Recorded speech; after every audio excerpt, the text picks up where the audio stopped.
आरक्षी अधीक्षक घर सामने हत्यार पर्दाफाश। गत रविवार दिन सकाळ समय आरक्षी अधीक्षक बासभवन सम्मुखें सुकलाल साहू नामक जड़े 80 वर्ष वृद्ध को हत्या कर आज पर्दाफाश होईछि। एने नुआपड़ा आरक्षी अधीक्षक एक टीम गठन करथिले। सेथिरे थाना अधिकारी नुआपड़ा थाना अधिकारी जोंको राजेश अगस्टी थिले। सेमाने तदंत कलापर जड़े अभियुक्त जार नाम ओमकार साहू ताकू गिरफ करा जायछि।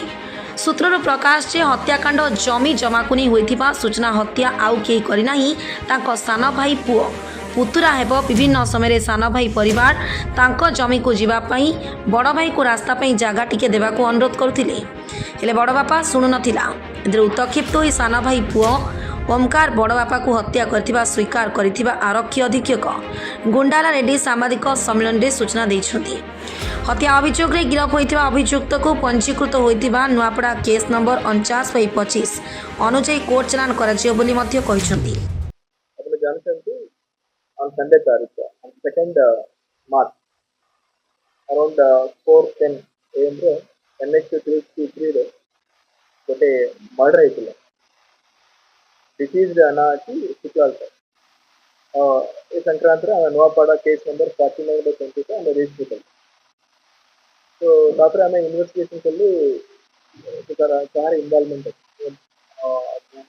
टीम गठन कल्लू गोटे आईएसी नुआपड़ा आईएसी जोन और एडिशनल एसपी गोटे टीम गठन कर बहुत अप्रोक्सीमेटली 20 people हम कचरा कल्लू। तापर हमें पीडीआर और हमारा जमा कर